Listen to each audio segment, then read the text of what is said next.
SuperTalk Mississippi media production. Waiting. You do it at grocery stores, in traffic, and at the doctor's office. But what if you could skip the wait altogether? Introducing Trust Care Plus, a healthcare membership that makes feeling better even faster. Skip the waiting room and enjoy priority access at any Trust Care clinic. Sick kid? Text your care crew day or night. Get discounts on prescriptions and so much more. Wait no more. Feeling better just got a whole lot faster. Join Trust Care Plus today. Plans start from just $15 a month. Learn more at trustcarehealth.com/plus. I'll pre-record on my count. 7, 6, 5, 4, 3, 2, roll A, fade up on A.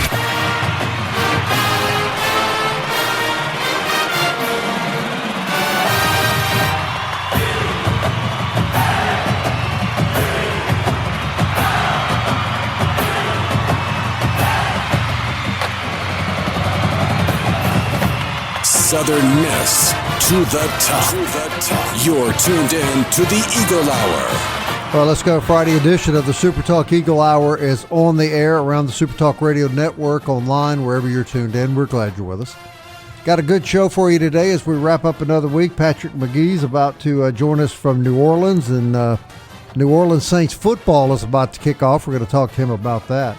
Ben Smith is the Assistant Athletic Director at William Carey University. He's in the studio with us. They've won another award. And then, of course, we're going to have our farewell to the one and only Andrew Abadie. And Ben has graciously agreed to stick around for that. And you say there is actually a good story about Andrew you can share with us, Ben? I think we can make some things up. Okay. Yeah, why not? We'll make it all up. Yeah. Opening segment sponsored by Dickey's Barbecue Pit. And, of course, we're broadcasting from the Southern Bancorp studio here in Hattiesburg. Southern Bancorp, great bank down in Midtown. Patrick Magee is the sports editor of the Times-Picayune down in New Orleans. All right, Patrick, so football is underway already. One NFL quarterback injured and out for several weeks. I understand that happened to the Indianapolis Colts quarterback last night. The Saints play the Chargers this Sunday. Will the quarterback competition start in the first preseason game, or are we not going to see either of the two contenders playing, you think? Oh, I expect we'll see. They haven't revealed yet how they're going to divvy up the snaps here in the preseason games, but I would expect that we'd see, my anticipation, we see Rattler, Shuck, and Hayner all play on Sunday against the Chargers, but we really won't know until – it may not be until game time until they kind of give – insight onto that. But yeah, right now I think everybody's kind of pointing towards Rattler to have a little bit of edge right now as probably the guy to start game one. But Tyler Shuck is, he's still a rookie, still a first-year guy, and he's shown glimpses. And he ran with the first team for a good chunk of last night's practice and seemed seemed good. But right now he's trying to build a connection with Olave, and if you don't have that, it's kind of hard to expect to throw him out there early in the season. The Saints, of course, had a Hall of Famer in Drew Brees for so many years. It seems kind of odd now for them not to have a quote-unquote quarterback. Or what we going to say, is this going to be a true quarterback competition for the starting job, or do you think that starting job is Rattler's, for example, since he's coming back? No, I think this will probably play out throughout the preseason. I don't even maybe 3 or 4 weeks in the season, unless Rattler, who he may get a start. Who knows? Shuck gets it. I think both guys are going to touch the field this season. That's really the only insight I have. Is I think we'll probably both see Rattler and Shuck during the course of the season. Do at least the pieces around them seem promising? I mean, there's tons of examples in NFL history where you had below average quarterbacks look amazing because they've had good O-lines and good skill players. I mean, what's the talk around the rest of the pieces of the offense? Well, I think there's, you got Shaheed and Olave proven. Can they stay healthy? You got Brandon Cooks you can throw in the mix as somebody that's shown he can be a productive receiver. At running back, you got Kamara. Behind him, I think people are a little bit optimistic that they have options behind Edwards-Helaire, Devin Neal, the rookie. I think those are guys that people are anxious to see get the Kendre Miller still out there in the mix. Whether he makes the team, we don't know. But the offensive line, I think, may make more sense. There's going to be a little bit more depth there possibly. So I think whoever's at quarterback is going to have a chance to put some points on the board. Now, I'm not saying they're going to average 30 points a game. I just think they can move it. With the personnel they have, they're kind of lacking at tight end is one you're kind of concerned about. I mean, Juwan Johnson is really the only guy with any experience right now that's out there practicing. Taysom Hill, Foster Moreau, both injured. So we'll see. I mean, if the quarterback proves competent, the Saints will be able to score some.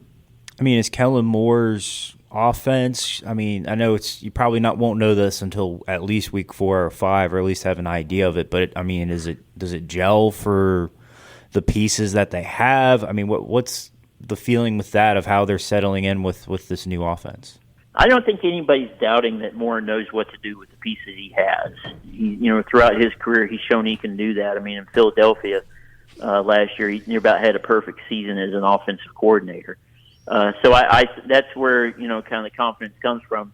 If either Rattler or Shuck go out there and don't average 2 or 3 interceptions a game and turn the ball over, I think this is an offense that can move. Now, the offensive line is not going to be the strong point of this group, but it has, if they stay healthy within that group, say Trevor Penning takes a leap forward at guard and Banks, the new left tackle, rookie out of Texas, if he kind of like steps in and just gets rolling, this can be an okay offensive line, and that's more than what they had a year ago. It seemed as if once one injury hit on the offensive line, just things went south in a hurry. I think maybe they can sustain 1 to 2 injuries on the offensive line and probably be okay. So you're saying there's hope? I'm not saying there's. I mean, I'm somebody who thinks you're looking at a team that's somewhere between 5 and 7 wins. That's probably the most realistic right now. But realistic expectation. That's high. That's high. Yeah, I know. There's a lot of people thinking lower than that, but I think more is probably there's enough pieces in offense where they're going to score, and defense will be at the very least will be competent. Hey, I know you don't cover them anymore. You're busy down there, but Kelly Sanders showed us this week where Vegas has, if you're betting over or under on the number of Southern Miss wins, they have the Golden Eagles at 4.5 wins. If you were a betting man, Patrick, would you be betting over or under on that? I was actually looking at social media today, and that I think that popped up, and it showed that it was getting a lot of activity from bettors on Southern Miss in the win total. People are expecting them to do better than that. I would, that's a pretty good bet. I would think 6 to 7 wins seem a good possibility for Southern Miss this year. And obviously, if things break the right way, you can do better. But it's kind of hard to be it's just so much has gone against Southern Miss in recent seasons, but I don't see how they're not better. I'm not tuned in anywhere near where Andrew and a lot of other people are, but I would expect them to do better than that. How did you bet, Andrew? Oh, I don't. I know better. Would you go over or under? I mean, I said yesterday I would take. I think it seems like a sure thing, but now the only sport I could probably really predict is baseball, and I'm usually wrong 90% of the time in football. But right. I wanted to ask Patrick, with the Saints being blah, the Pelicans being awful, is Tulane the only hope to keep New Orleans alive as the sports city they are this year? I mean, they're expected to be pretty dang good. I don't think the mood of the city does not change whether Tulane wins or loses. They've got their community of fans here in New Orleans that are very much interested. But could they elevate it? Is this their chance to maybe take on more of that role? I mean, there's unlike anything I've ever seen growing up in the city. Is there a chance for them to maybe get more of a grasp of it, or is it just no? I mean, we'd already be there. We'd already be there. The Tulane won the Cotton Bowl not long ago, and they were in the mix for a CFP bid a year ago. And you've seen support kind of go up, increase for Tulane in the city. You've seen it improve, but I mean, they were in a pretty poor position for a long time. And the level of success, they're getting good fan support, but I think maybe we're seeing in terms of support, things are kind of hitting the ceiling in terms of Tulane. But yeah, they're a talented roster. I mean, they've got they lost a bunch of important pieces, including their quarterback from a year ago, but they went out and got some guys, and it's kind of hard. They got Retzlaff, however you put the BYU transfer coming in, but heck, he got here 3 weeks ago. Mm-hmm. So it's kind of hard to expect him to just hit the ground running right away. Obviously, but across the board, they're a talented team. But, can they put that all together? I think so. Summerall has proven that he's going to put together a team on the field that's going to compete. So I would expect an 8-9 win season from Tulane. Can either one of you explain to me how this has happened? Southern Miss used to own Tulane in football. It's called money. Money, and yeah. I mean, so the conference affiliation for Tulane, they got ahead of the ball on that. So, yeah. I mean, there's just multiple favors going Tulane's way, but it comes down to money, yes. But, it didn't happen overnight at Tulane. I mean, this took 10, 15 years. Yeah. I mean, Willie Fritz was like the perfect coach, but the administration finally got it together. And it's like vice versa happened at Southern Miss for a brief moment in time, too. Yeah, no question. All right, Patrick, you'll still come on the show when the Saints win the Super Bowl this year. Is that correct?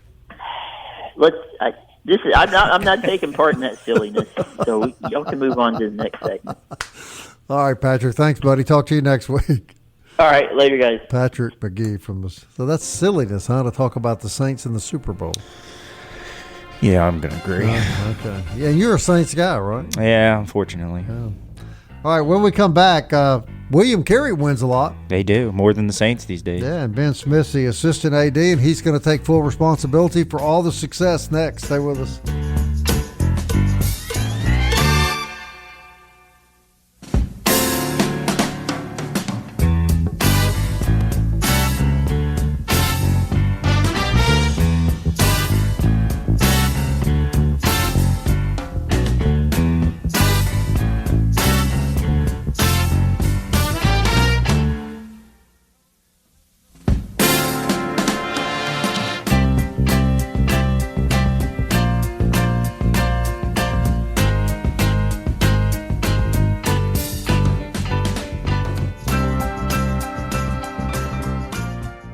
Robinson Electric Supply in Laurel is a wholesaler and distributor that has been powering our community for over 20 years. With everything from conduits to tape, tools to home automation devices, if you can think of it, we supply it. All you need to do is talk us through the project at hand, and we'll ensure you're equipped to get it done right. To get all the electrical supplies you need, visit Robinson Electric at 519 North 13th Avenue or call us at 601-649-1317.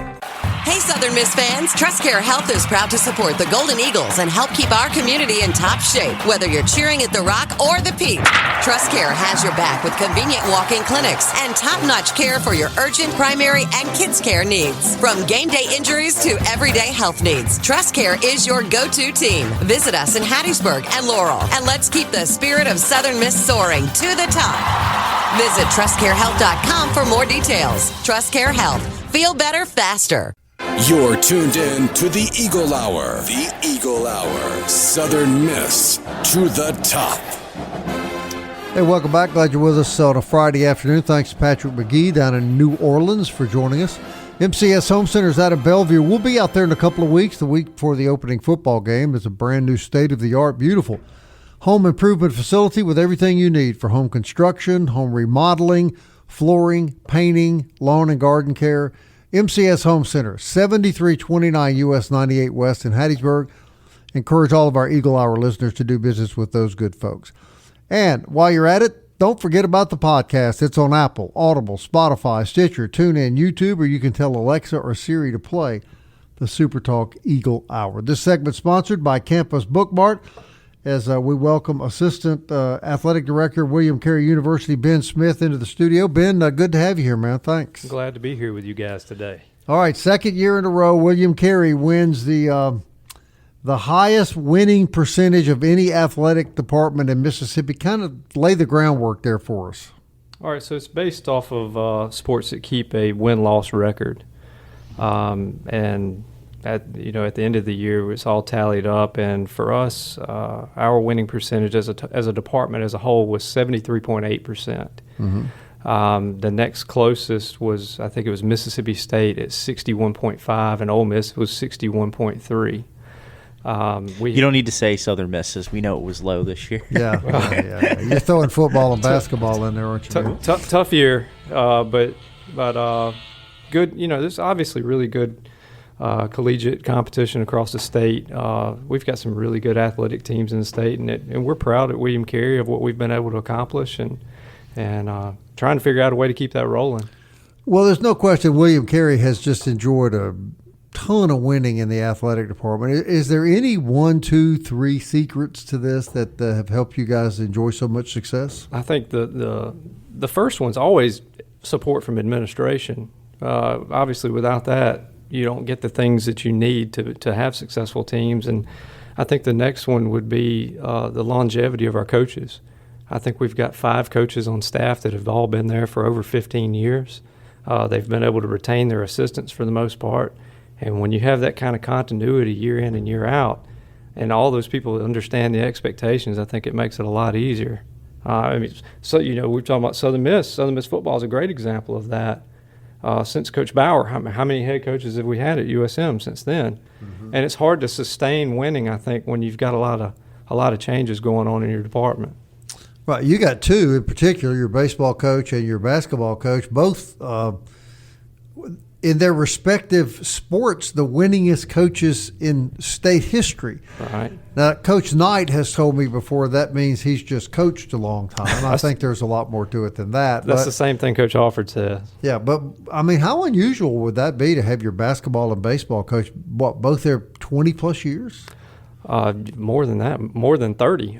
Coach Alford actually just finished his 40th season. Mm-hmm. I think Coach Knight's probably about the same, 40, 41 years. So, obviously being there a long time helps that.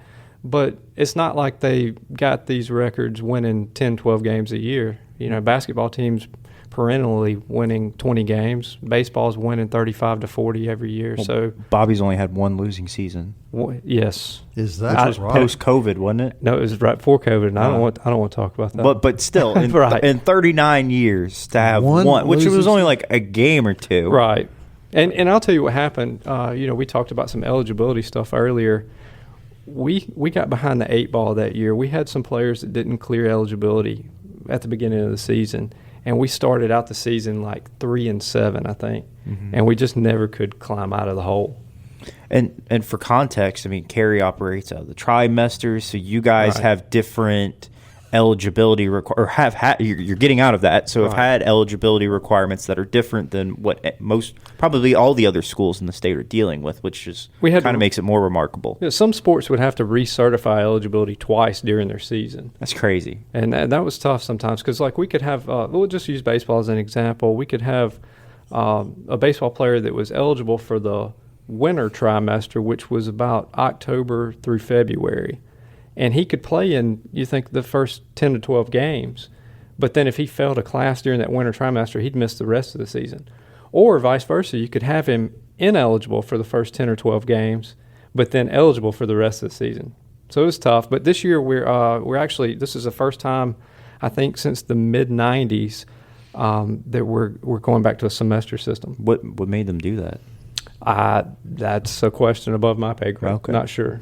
I'm glad, though. I think now I think the trimester was something unique to be able to get students because you could take more hours in a year, and I think that was appealing to people toward graduating sooner. Mm-hmm. But I think being in the semester system kind of gets us kind of back streamlined with everybody else. I mean, it's what there is the argument of it's what everybody else does. Right. It keeps everybody on pace. But right. I mean, but it's not just those sports. I mean, it's men's soccer, women's soccer, men and women's track. I mean, volleyball is not that old, and they seem to figure it out pretty quickly. Set a school record last year, 29 wins last volleyball season. First time they'd ever made it to the final side of the NAIA tournament. So women's basketball has been tremendous. I mean, they went undefeated in the regular season last year, right? Right, went 25-0 in the regular season. Also, and I know every team's got its fair share, but I would argue women's basketball probably has the highest percentage of local kids within 4 counties of here. Yes, I would say so. I think women's basketball and probably then men's basketball and baseball kind of right there. Softball's another one that has a lot of local kids. Yeah. But I think maybe with the exception of 1 or 2, or maybe just out of state, I mean, that team is loaded with Mississippi kids. Right. And a lot of them from PCS, Lamar Christian, and they've had their fair share of Hattiesburg and Laurel players. I mean, they hit them. Tracy, traditionally, he's not there. He's not the coach anymore. It's Jessica Garriga, yes. Which longtime assistant played there, and I'm sure she'll probably pick it up right where it left off. But I mean, it's fun to watch when it's local people doing it. Right, and I think the last several years, Coach Garriga's kind of the ones that were recruiting most of those girls anyway. She was kind of the recruiting coordinator, if you would. So I don't expect to see any kind of trend that isn't the same. And she's from Hancock, right? She is. So, like, you've got Jay, Jay Ladner from that same area. Right. Joy Lee McNellis was from that area. She's from that area. Like, there's something about that area of basketball. It's basketball country for Hattiesburg. I don't know why, but it's, and Coach Garriga actually she played at USM. Yeah, that's right. Transferred to Carey. So, all right, Ben, I got a question I've been dying to ask you since you got here. I cover every year. We go cover the scrimmage game in basketball, men and women. Southern Miss, William Carey's big hit. We have 5 great baseball programs in Mississippi: Delta State, William Carey, and obviously the 3 Division I schools. What about some exhibition baseball where it doesn't count, it's just for fun, between the Crusaders and the Golden Eagles in the next couple of years? I would love for that to happen. You should get Oz on here right now. Yeah. Put him on the spot. We want to call him. I would have to get Coach Alford on too. Years and years ago, we used to play during the regular season, and it was always good competition. And then we got to, the RPI stuff came out, and they had to shut down the regular season games. But we used to play some fall scrimmages. But then the eligibility thing came into play. We had to change some ways that our players were certified. We couldn't go over there and miss 6 starters and stay on the field. Not many teams could. So we cut that out. But I think now, going back to semesters, I would love to see those 2 teams play at least a fall game. You want to schedule something right now? Can we get Oz on the phone? Put a call out to Southern Miss baseball fans. If I could, I'd do it right now. Now you guys have been doing a turkey challenge every year. No, it was deer. Or deer challenge. I'm sorry, deer hunting challenge. We did for 2 years. We did a deer hunting challenge between our baseball teams. Who could kill the most big bucks? Who won those? Oh, William Carey. Because I was. Is that right? Yeah, Slade Wilkes was the heart and soul of Southern Miss's team, if I remember correctly. Yeah. It was actually Coach Barry started that. He killed a nice buck during the Velvet season a few years ago, and of course, and he went on social media. Somebody filmed him. Because I didn't even go hunting that weekend. I said, it's too hot, I'm not going. And he made this video about you can't kill them from your house. You got to get out there and brave the elements and this and that. And I said, I'll tell you what, let's have a competition. So we did like a 9 versus 9, to represent baseball. And our guys had a lot of fun with it, and theirs did too. So it was good, friendly competition. But I don't have a problem saying William Carey won that 2 years in a row. I'm sure isn't it remarkable the baseball between the 2 universities here in one town? It is. It's great for the city of Hattiesburg. Oh, yeah. I know it brings in a lot of excitement to the town. It brings in a lot of money to the town, and no question. And I hope that stays that way. And you guys played the Shuckers a couple of times and almost beat them one year, didn't you? We did. There was one year that I was really upset when we left because I thought we should have won. And then everybody's like, man, you can't expect to beat a AA team. I said, I expect to beat everybody every time I go play. But that was a lot of fun to go down there. That started after the tornado hit campus. They did it as a fundraiser for us. And then, we played them, just as a preseason game for them a couple times. Really good experience for our guys. All right. Well, congratulations to all your athletic department and all your athletes and coaches over there. We're going to ask you to stick around. Good. We're down to the last 30 minutes here with Mr. Abadie, and even show hosts from other towns asked me about him today. So we're gonna do an Andrew Abadie section next. Oh boy. Is that good with you, Ben? Oh, this will be fun. Have you come up with something positive? Because we've researched all week, and we're just I think we're good. We're falling short. We'll be right back.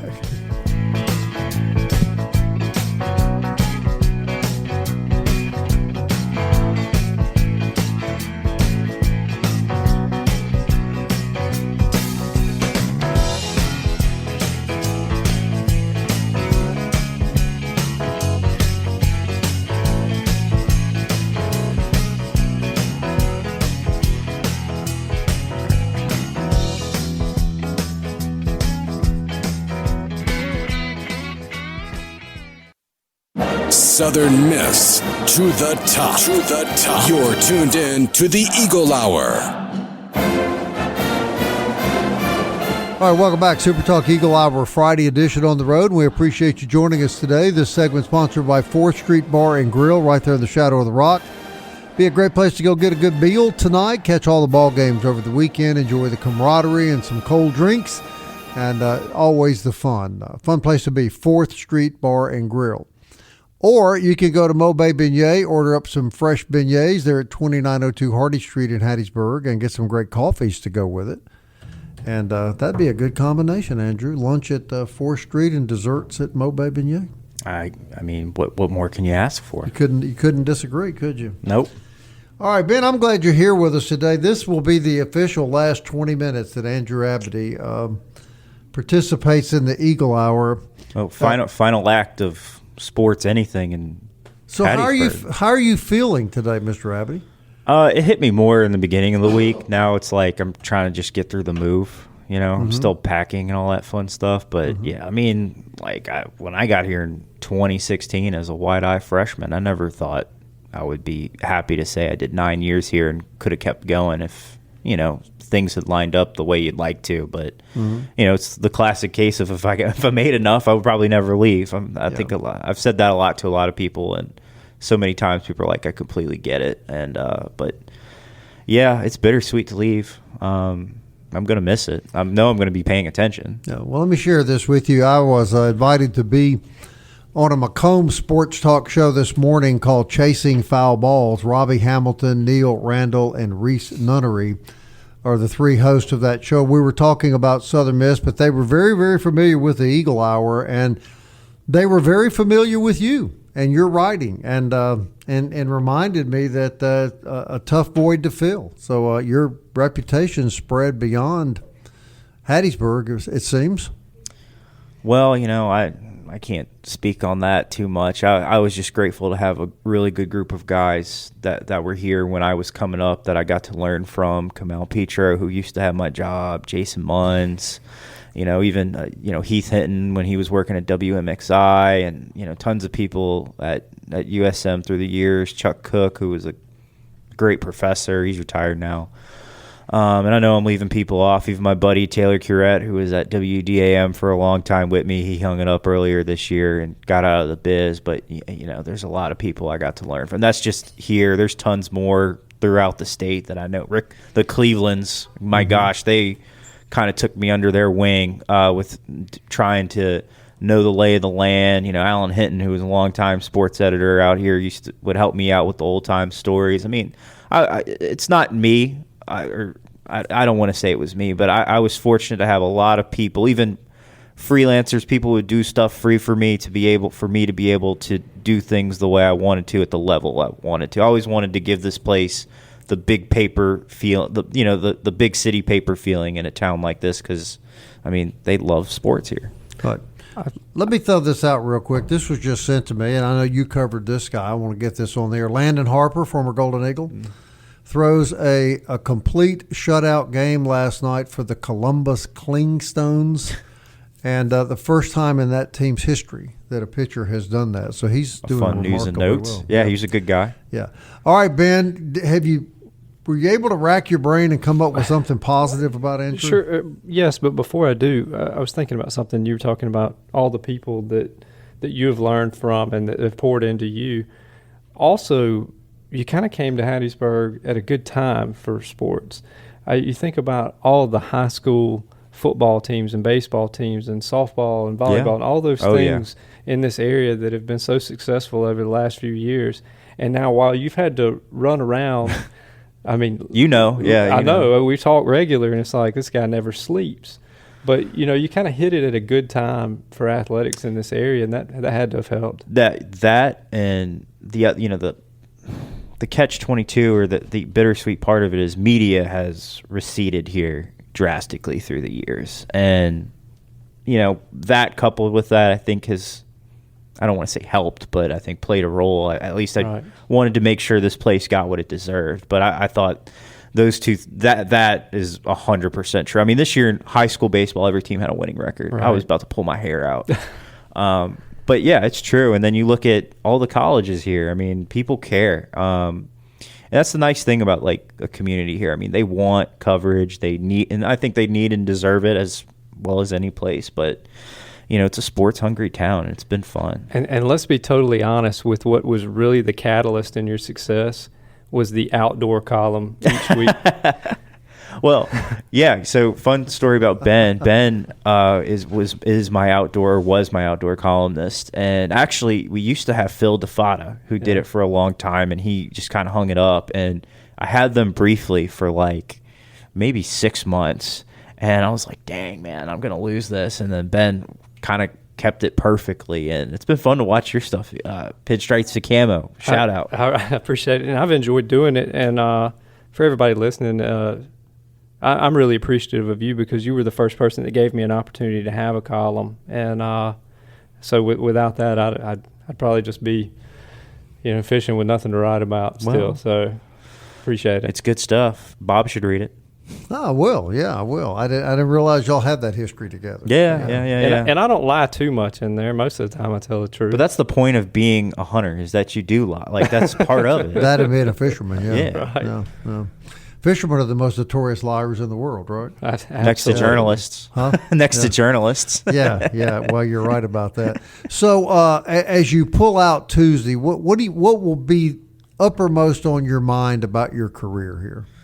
Oh, man, I don't know. I've learned probably just how much I've learned, and I was fortunate to be around so many good people. It's funny. So after I graduated, or right when I was graduating college, I did things weird. I got a job before I graduated, basically, and I took a job in Iowa. And I don't want to knock where I was working at in Iowa, but my boss was great, but Iowa was not for me. And, Pine Belt came calling. It was a much different leadership. The current leadership's way better with my publisher, Christina Pierce. But, they came calling, and I was so grateful to be back in Hattiesburg. And, the second kind of go around, even though I was gone for 6 months, I just appreciated this place more and more every year. And I got to tell some great stories that needed to be told. And like I said, I was fortunate to not only have people willing to help me, but, people that let me learn from them, and people let me kind of do the job right the way it's supposed to be, not just, media is changing, and I got to kind of do it the old school way, and mixed with the new. And to me, it was rewarding journalism. To me, it was rewarding work. I don't know if people liked it, but I enjoyed it. And there's countless photographers, countless freelance writers that I could spend an entire 10 minutes thanking. But yeah, I mean, honestly, I was so fortunate to be around so many good people. Shout out to the Southern Miss sports information staff, as well as Pearl River and Jones, and Ben has helped me a great deal at Carey through the past few years. Jack Duggan and his crew do a great work, and I mean, they're old school and they're fair. And I was fortunate to be around good media people too. Like, I mean, I've been really fortunate. I've had great coaches too. I've never really had a problem with the coach outside of maybe one. So for 1 in 5 years, I'd say is a pretty good run. So, did you want to name that coach before you left? No. Okay. I thought I'd give you the opportunity. No, I'm not going to do that. I'll tell you off air. But if anybody knows me, they could probably take a wild guess. But not to dig up skeletons. But seriously though, like the fact that I never had a real problem with a high school coach. The big coaches at USM and Carey and Pearl River, like I've been very, very fortunate to have great relationships with people, and that has, I think, a testament more to living here than the biz, because I know in a lot of places it's not like that. Yeah, it's funny you say that about Hattiesburg. Larry Fedora said the same thing to us earlier this year, that once you're here, earlier this week I said, once you're here, it becomes a part of you. And it's just a really special place. My wife and I, years ago, experienced just what you said. I finished school. We were gone for about a year, and the entire time we tried to work our way back here. And then when we sold our businesses 15 years ago, we immediately moved back here. What is it about this place? Well, I think for me, it's just been watching it grow, kind of like how you talked about. I mean, the part of the reason that all these high schools are winning now is because, I mean, Hattiesburg has exploded since I first moved here. I mean, it's so different. I think that's at least part of it for me. This place has, it's got a brilliant charm to it. And that's, I don't know. There's just a great feel. People care. and you kind of people care, and there's a big sense of community. It's just small enough. It's just big enough. It's got the kind of perfect middle road. I don't know. I mean, it's just got a nice charm to it that once you kind of get embedded in it, it's hard to leave. That's kind of how I've always thought of Hattiesburg. It was, I grew up in Laurel for the most part, and we always thought of Hattiesburg as like, oh, that's the big city. And then you get here and you're like, well, it's not that big. It's kind of just right. It's about perfect size. It really is. Yeah, it really is. All right, you've got one more segment left. I know. Before you leave this high-paying job here. You still time to give me a nice bonus, Bob. Ben, can you stick around and I can stay as long as you guys need me. The bon voyage here in just a few minutes. That works. We'll be right back.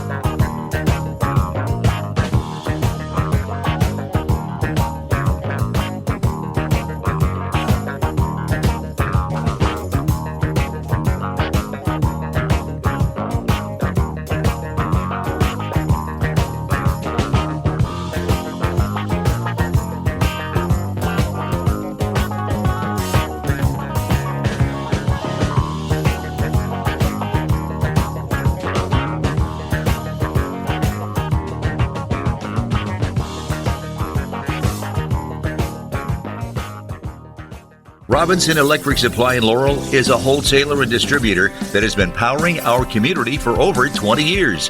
With everything from conduits to tape, tools to home automation devices, if you can think of it, we supply it. All you need to do is talk us through the project at hand, and we'll ensure you're equipped to get it done right. To get all the electrical supplies you need, visit Robinson Electric at 519 North 13th Avenue or call us at 601-649-1317. Hey, Southern Miss fans, TrustCare Health is proud to support the Golden Eagles and help keep our community in top shape, whether you're cheering at the Rock or the Peak.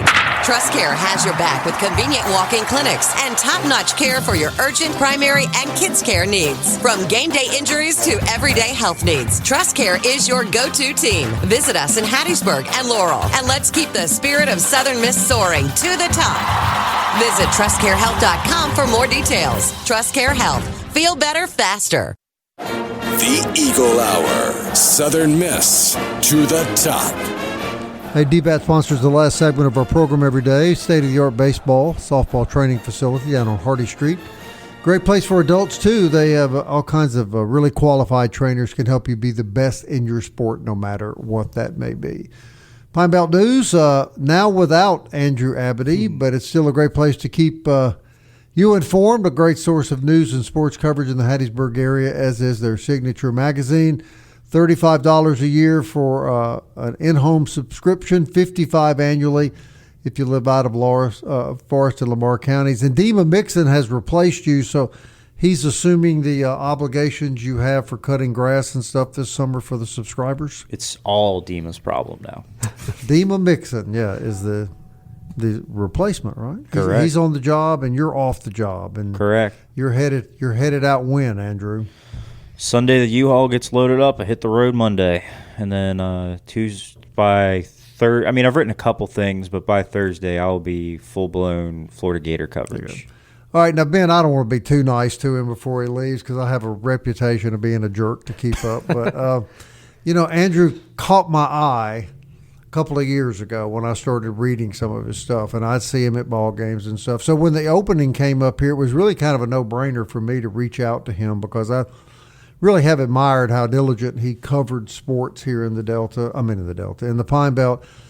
And having watched the newspaper industry change in so many ways and watching how the Hattiesburg American just virtually dropped its coverage of local sport, I just felt like the job that he was doing was important and well done. Absolutely. And that's why we asked him to come on the show. But your thoughts? I'm sure you agree with me. Oh, I absolutely agree with that. And more than just the job he's done, I think he's part of the reason the Hattiesburg American doesn't cover sports here like they used to, because they can't keep up with him. That's been my thought. Well, I since I technically work for the company that owns the American, I can't quite comment. Yeah, you don't need to say it. We'll back it for you. I did make a joke to the guy who is kind of in charge of the sports coverage, and I go, "Aren't you glad I'm joining you guys now? You don't have to worry about me beating you all the time." How many awards? Just off the, I'm just kind of putting you on the spot. How many awards has at least the sports portion of the newspaper won in the last several years? Since I've been there, I think we've won Best Sports Section 3 times, Best Magazine 2-3 times, and then, we also get the national attention from the Associated Press of Sports Editors. Our magazine was recognized in that every year. I've been doing it. That's not just, the sports section is not just judged on my writing. It's judged on, Crystal Gordon, who helped me time to time lay it out, the other writers, the photographers. I mean, it's all of it. It's not just me. And I always took the most pride in that and honestly, we swept it this year in terms of magazine and sports section and the Mississippi Press Association. I was actually really proud of that. So I'm totally bragging. Well, clearly the fact that you've taken this job in Gainesville tells us the newspaper industry remains alive, correct? Yeah, it's just different. It's weird. Like the news side at the Gainesville Sun, I will never probably ever interact with. Like I answer to a completely different set of editors in the sports world. It's definitely a strange layout that it's going to take me a minute to get used to, but it's different. Pine Belt News is, you could call it ma and pa owned to a certain degree. This company I'll be working with, it's USA Today, so it's much different. So in some ways, they're working. I think we're going to keep seeing print media evolve and change, and that there's no slowing down of that. And you're not going to start wearing blue and orange, are you, Andrew? Nope, I don't think I'll be wearing. Well, although I guess I could, but out of principle, I don't think I can wear black and gold. But I will be, although I'm wearing black right now. But I will definitely be keeping my eye on the Golden Eagles and a variety of sports, just maybe out of obsession at this point. But Ben, wait till February rolls around. Oh no, yeah, he'll be doing the Gator Chomp, and he'll know all the fight songs and everything else. Oh my goodness, and he'll be missing. I will miss baseball. Yeah, I will William miss Carey baseball. I will miss baseball here. There's no doubt about that. That's another reason why I think it's worked out so well. Like this place eats, sleeps baseball, particularly high school and college, and that's my two favorite sports to cover. Well, I was thinking when you said think about February when it rolls around, I'm thinking about basketball season for him because covering Florida basketball is going to be really exciting. That's going to be a peak. Yeah, we'll see. I not to knock any. I haven't covered basketball games of that level. Well, it's probably they have a very charming baseball coach too. You'll get to know. So they tell me. But I want to say, thanks to you and Kelly for having me on. This was fun. I've got to scratch the radio itch again, and this was a wonderful opportunity. I wish I could have kept doing it. Well, we wish you could too, but we're happy for you, and I know Ben is happy for you. We're all happy. All of us that know you are happy for you. But I got to tell you this as we exit out of the show. You've been a tremendous, tremendous contributor to the show, and I'm very grateful to you for all that you've added to the program. Well, thanks, Bob. Ben, thank you again for helping me out through the years, and more importantly, I want to thank the listeners and readers. You guys helped me, so thank you. All right, we'll be back Monday. Thanks for listening, everybody. Ben, thanks for coming in. Thank you for having me. Until next time, Southern Miss to the top.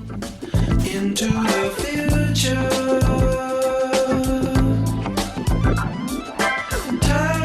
On slipping into the future. I wanna fly like an eagle to the sea.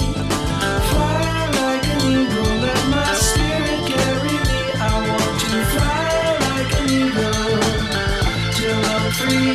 I go through the revolution. Waiting. You do it at grocery stores, in traffic, and at the doctor's office. But what if you could skip the wait altogether? Introducing Trust Care Plus, a healthcare membership that makes feeling better even faster. Skip the waiting room and enjoy priority access at any Trust Care clinic. Sick kid? Text your care crew day or night. Get discounts on prescriptions and so much more. Wait no more. Feeling better just got a whole lot faster. Join Trust Care Plus today. Plans start from just $15 a month. Learn more at trustcarehealth.com/plus.